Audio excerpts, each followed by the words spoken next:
नमस्कार, सुबह के 10 बजने वाले हैं। वक्त है अपना बिहार का। मैं हूं आपके साथ विभा उपाध्याय। शिक्षा विभाग में मचे घमासान ने महागठबंधन के अंतर कलह को सतह पर ला दिया है। शिक्षा मंत्री चंद्रशेखर और शिक्षा विभाग के अपर मुख्य सचिव के पाठक के बीच की लड़ाई से जेडीयू और आरजेडी की लड़ाई सामने आ गई है। इस पूरे मामले से एक बात तो जाहिर हो गई कि जेडीयू और आरजेडी में सब कुछ ठीक ठाक नहीं है।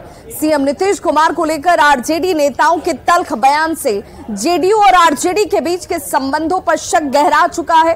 शिक्षा विभाग में चल रहे विवाद के लिए आरजेडी एमएलसी सुनील सिंह ने सीएम नीतीश कुमार को ही जिम्मेदार ठहराया।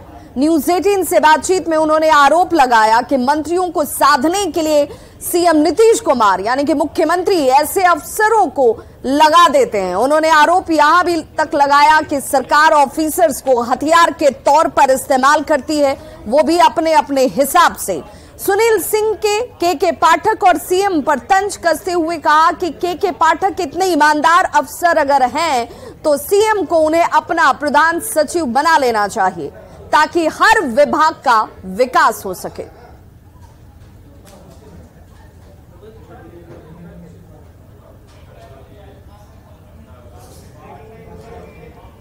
तो देखिए किस तरीके से के पाठक और शिक्षा मंत्री प्रोफेसर चंद्रशेखर के बीच का विवाद जो है वो अब जेडीयू और आरजेडी के बीच अंतर कलह के तौर पर सामने आता हुआ नजर आता है। इन सब के बयानों के बीच सुनील सिंह के बयान से ये जाहिर हो गया कि नीतीश कुमार को लेकर के आरजेडी के अंदर भी नेताओं के अंदर तल्खी साफ नजर आती है।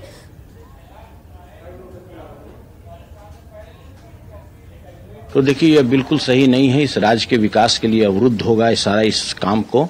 और देखिए ऐसे भी आप जानते हैं कि कोई भी जो राज्य सरकार होती है, पूरे देश में अगर 29 राज्य है तो प्रत्येक मुख्यमंत्री इस तरह के ईमानदार पदाधिकारियों का एक उनके पास कारवां होता है 10-20 पदाधिकारी का, जिसको वेपन्स के रूप में सरकार उपयोग करती है। हथियार के रूप में वही अब जिसको उसको ले लीजिए, वेपन्स कह लीजिए।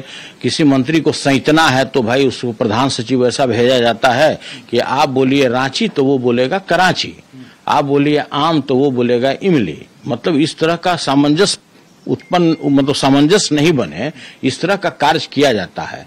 तो भाई ये भी हो सकता है कि जो हाल के दिनों में हम लोग देख रहे थे कि हमारे शिक्षा मंत्री जी कभी रामायण महाभारत लेके शिक्षा विभाग का पुस्तक फेंक दिए, रामायण महाभारत का पुस्तिका लेके चल रहे थे, तो माननीय मुख्यमंत्री जी को हो सकता है कि अंदर से अच्छा नहीं लगा हो।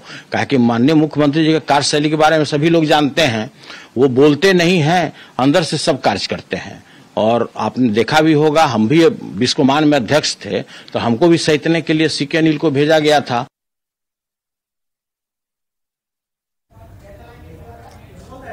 तो सुनील सिंह को आप सुन रहे थे, आरजेडी एमएलसी, जिनका कहना था कि अगर किसी को साधना हो, किसी को निशाने पर लेना हो, किसी को अपने हिसाब से चलाना हो तो नीतीश कुमार अधिकारियों को हथियार के तौर पर इस्तेमाल करते हैं और खुद वो इसके भुक्तभोगी रहे हैं। और ये तमाम उदाहरणों का जिक्र करते हुए उन्होंने एक बात तो जाहिर कर दी कि चंद्रशेखर को लेकर आरजेडी उनके साथ खड़ी नजर आती है, जबकि के पाठक पर जेडीयू का स्टैंड सीधे तौर पर और साफ शब्दों में बयानों के जरिए सामने आ चुका है। के पाठक को ईमानदार छवि का अधिकारी बताते हुए उनके साथ जेडीयू खड़ी नजर आ रही है। तो सुनील सिंह के पहले आरजेडी प्रवक्ता शक्ति सिंह यादव ने भी के पाठक को बर्खास्त करने की मांग की। तो सरकार देखेगी गलत है कि सही है, लेकिन प्रथम दृष्टया कहता है कि कार्यपालक नियमावली को उल्लंघन हो रहा है कि नहीं, पित पत्र क्यों कर लिखा गया। आप मानते हैं कि वो उसका उल्लंघन है। कार्यपालक नियमावली का अगर उल्लंघन होगा तो दोषी है। कार्यपालक नियमावली जो बना हुआ है संविधान के 166 के तहत बना हुआ है, सबके पावर उसमें निहित की गए हैं। जो राजपत्रित पदाधिकारी हैं उनका नियुक्ति हुआ, उनका स्थानांतरण हुआ, उनकी प्रतिनियुक्ति हुआ, वो बिना अनुमोदन के नहीं हो सकता है। ये पहले मामले आए हैं, सुनने में आया है कि बिना अनुमोदन के ही पाठक जी ने कर दिया है। यह कार्यपालक नियमावली 22 का उल्लंघन है, जिसमें न्यूनतम सजा निलंबन और बर्खास्तगी तक है। वित्तीय अधिकार सबको डिफाइन किए हुए हैं कि 5 करोड़ तक सेक्रेटरी करेंगे, 15 करोड़ तक मंत्री करेंगे, 30 करोड़ तक वित्त विभाग करेगा और 30 करोड़ से ऊपर कैबिनेट में जाएगा। लेकिन आपने डेलीगेट कर दिया। प्रतियोजित शक्तियों का प्रतियोजन नहीं होता है। तो बयानों से जाहिर है कि जेडीयू और आरजेडी से संबंधों में खटास नजर आती है। आरजेडी के नेता जेडीयू नेतृत्व पर भरोसा करने के लिए तैयार नहीं है। आरजेडी एमएलसी सुनील सिंह ने सीएम पर हमला बोला। विवाद के लिए सीएम नीतीश कुमार को जिम्मेदार ठहरा दिया। मंत्रियों को साधने के लिए सीएम ऑफिसर लगाते हैं, यहां तक बयान सामने आ गए। अधिकारियों को हथियार की तरह से इस्तेमाल करते हैं मुख्यमंत्री नीतीश कुमार। सीएम ने मेरे पीछे भी सीके अनिल को लगाया था, जिसका जिक्र उदाहरण के तौर पर सुनील सिंह की तरफ से कर दिया गया। बाद में सीके अनिल मेरे दोस्त हो गए, लेकिन पहले की स्थिति क्या थी उसका जिक्र भी वो करना नहीं बोले। उन्होंने एक तीर से कई निशाने साधे। बाद में सीके अनिल मेरे दोस्त हो जाते हैं। के पाठक पर सुनील सिंह का तंज किस तरीके से है वो जग जाहिर हो चुका है। के पाठक बहुत ईमानदार अफसर हैं, ये भी उन्होंने जरूर दोहरा दिया और सीएम को उन्हें अपना प्रधान सचिव बना लेना चाहिए। ऐसे अफसर को सीएम को अपने साथ ही रखना चाहिए। सुनील सिंह के पहले शक्ति यादव का बयान आता है। शक्ति यादव ने के पाठक पर जोरदार हमला किया। कार्य नियमावली के उल्लंघन का आरोप लगाया गया। शक्ति यादव ने के पाठक को हटाने तक की मांग कर दी। बयानों का दौर मुलाकातों और बैठकों के बाद शुरू होता है। शिक्षा मंत्री ने लालू प्रसाद से मुलाकात की थी और ठीक इसी मुलाकात के बाद शिक्षा मंत्री प्रोफेसर चंद्रशेखर जो हैं वो सीएम नीतीश कुमार से मुलाकात करने के लिए उन बैठक में शामिल होने पहुंच गए। विवादों में दोनों की एंट्री से भी विवाद शांत नहीं हुआ है, यानी नीतीश कुमार लालू प्रसाद मुलाकात तो जरूर हुई लेकिन बात नहीं बन पाई। सवाल उठता है कि जेडीयू और आरजेडी के संबंधों में आखिर इतना शक क्यों है। आरजेडी के नेता जेडीयू पर अक्सर हमलावर रहते हैं। आरजेडी नेताओं ने तेजस्वी को सीएम बनाने की मांग की है। बाद में तेजस्वी ने ही कह दिया कि वो सीएम बनने के इच्छुक नहीं है, वो नहीं बनना चाहते। कोई जल्दबाजी कोई हड़बड़ी नहीं है।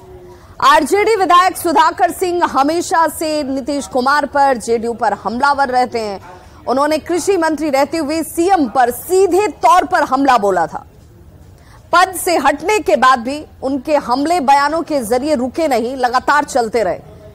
डोमिसाइल को लेकर शिक्षा मंत्री ने बयान दिया। बिहार के युवाओं की प्रतिभा पर सवाल उठा दिया। उससे मुख्य सचिव ने हालांकि पल्ला झाड़ लिया था। अपर मुख्य सचिव के कड़क स्वभाव से आरजेडी को परेशानी है। बयानों के जरिए तो कम से कम इस वक्त यही लग रहा है, लेकिन सवाल ये कि शक क्यों है संबंधों को लेकर। शिक्षा विभाग में जारी घमासान को लेकर आरजेडी और जेडीयू एक दूसरे के आमने सामने खड़े हैं। इसे लेकर बीजेपी महागठबंधन पर हमलावर है, तो महागठबंधन का कहना है कि आपस में कोई मतभेद तो है ही नहीं। करने का तरीका अलग है, राजद के काम करने का तरीका बिल्कुल ही अलग है। और शिक्षा विभाग और राजद के बाकी विभागों में जो आज देखने को मिल रहा है वो नीतीश जी तो सिर्फ और सिर्फ सत्ता की ललक में घोंट रहे हैं, वरना ये बात उनके गले से नीचे उतर नहीं रही है। तो कहती है कि महागठबंधन में रिश्ता ठीक नहीं है। क्या रिश्ता ठीक नहीं है? सभी रिश्ते मजबूत है महागठबंधन के अंदर में। और मुख्यमंत्री और उप मुख्यमंत्री जी सरकार को बाखूबी देख भी रहे हैं और चला भी रहे हैं, इसलिए बाकी लोगों को व्याकुल होने की जरूरत नहीं है। भाषा परेशान नाहक है। मुख्यमंत्री जी पूरी तरीके से सक्षम है इस पूरे मामले के निष्पादन में, लेकिन हमारे विरोधी खासकर भाजपा के लोग इसमें अपनी राजनीतिक रोटी सेकने में लगे हुए हैं। इसको ये एंगल देने की कोशिश कर रहे हैं कि जदयू और राजद के बीच सब कुछ ठीक नहीं चल रहा है, गठबंधन में कहीं ना कहीं दरार है। तो ऐसे मामलों को लेकर अगर वो खुश होते हैं तो उन्हें खुश होने दीजिए। और बिहार में जहां आरजेडी जेडीयू के बीच कोई विवाद नहीं है, कोई मतभेद नहीं है, पब्लिक को बताया जा रहा है कि आरजेडी और जेडीयू के बीच तो बड़ा मतभेद हो गया है जी, यहां तो बहुत तनाव बढ़ गया। भाई इतनी नरम दिली भाजपा के प्रति क्यों, और बाकी लोगों से ऐसा क्या झगड़ा है? आरजेडी और जेडीयू में नहीं बनने का कई कारण है। सबसे पहले तो उनका महागठबंधन बना ही था अपने फायदे के लिए। कहीं पे भी वो लोग बिहार के विकास या बिहार के लोगों के बारे में सोचने के लिए गठबंधन नहीं बना। मतभेद तो शुरू से ही था। हमारे ऑनरेबल सीएम का प्रेशर था कि तेजस्वी प्रसाद यादव को सीएम बनाना है। दूसरा प्रेशर था कि जैसे जैसे लालू जी बोलते जाएंगे वैसे वैसे करना होगा। तो देखिए, एक विवाद थमा नहीं कि दूसरा कारनामा सामने आ गया। शिक्षा मंत्री चंद्रशेखर का ये कारनामा सामने आया है। उन पर मदरसा बोर्ड के एक्ट के उल्लंघन का आरोप लगा है। सरकार की अधिसूचना नियमावली के उल्लंघन का आरोप प्रोफेसर चंद्रशेखर के ऊपर। उन्होंने अपात्र और जूनियर अधिकारी को अध्यक्ष बना दिया। सीनियर अधिकारी उसी बोर्ड में सचिव बने हुए, जबकि जूनियर को अधिकारी बना दिया जाता है। सीनियर अधिकारी को जूनियर के अंदर काम करने का निर्देश अब इस कारनामे के बाद सामने है। एक्ट के अनुसार शिक्षा निदेशक को अध्यक्ष का प्रभार दिया जा सकता है। मंत्री के बिहार शिक्षा सेवा के जूनियर अधिकारी को प्रभार दे दिया। मोहम्मद अब्दुस सलाम अंसारी को मदरसा बोर्ड अध्यक्ष का प्रभार दिया गया है।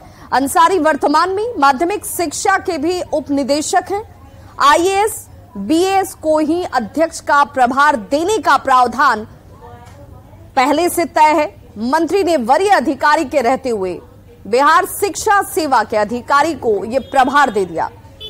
ज्यादा जानकारी दे रहे हैं हमारे संवाददाता रजनीश कुमार। बिहार के शिक्षा मंत्री चंद्रशेखर का एक और बड़ा कारनामा उजागर हुआ है, जहां उन्होंने बिहार शिक्षा सेवा के एक जूनियर अधिकारी को बिहार मदरसा बोर्ड का अध्यक्ष बना दिया है। बिहार मदरसा बोर्ड में अध्यक्ष पद खाली था। ऐसे में आनन फानन में शिक्षा मंत्री चंद्रशेखर ने मोहम्मद अब्दुस सलाम अंसारी, जो बिहार शिक्षा सेवा के जूनियर अधिकारी हैं, इन्हें मदरसा बोर्ड का जिम्मा दे दिया।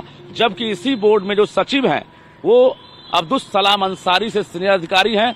बावजूद शिक्षा मंत्री ने नियमों को ताक पर रखते हुए अपात्र और जूनियर अधिकारी को बिहार मदरसा बोर्ड का अध्यक्ष का जिम्मा दे दिया। ऐसे में न सिर्फ मदरसा बोर्ड एक्ट का उल्लंघन किया है मंत्री ने, बल्कि बिहार सरकार की अधिसूचना नियमावली का भी उल्लंघन किया है। सवाल कई हैं। आखिर के पाठक और शिक्षा मंत्री के बीच जो ठनी है, क्या ये सब भी वजह हो सकती है? क्योंकि इससे पहले बिहार संस्कृत शिक्षा बोर्ड में भी जो जूनियर अधिकारी हैं बिहार शिक्षा सेवा के अमर भूषण, जिन पर करप्शन का भी कई चार्ज लगा हुआ है, उन्हें अध्यक्ष का जिम्मा दे दिया गया। जबकि जो आईएएस अधिकारी जो निदेशक पद पर हैं, उनसे प्रभार छीन लिया गया। यहाँ भी सवाल वही है कि जब आईएएस और बीएएस अधिकारी सचिवालय में मौजूद हैं, यानी पदस्थापित हैं, उसके बाद भी क्या ऐसी वजह है कि आखिर जूनियर बिहार शिक्षा सेवा के अधिकारी मोहम्मद अब्दुस सलाम अंसारी को बिहार मदरसा बोर्ड का अध्यक्ष बनाया गया है? अब देखना ये होगा कि आखिर शिक्षा मंत्री के इस कारनामे से के पाठक वाकिफ हैं या फिर पूरे मामले की जानकारी मिलने के बाद वो कोई जांच कर पाते हैं। क्योंकि शिक्षा मंत्री का जो परत दर परत कारनामा सामने आ रहा है, ऐसे में शिक्षा विभाग भी कहीं न कहीं सवालों के घेरे में है। कैमरामैन दीपक के साथ रजनीश कुमार, न्यूज़ 18 पटना।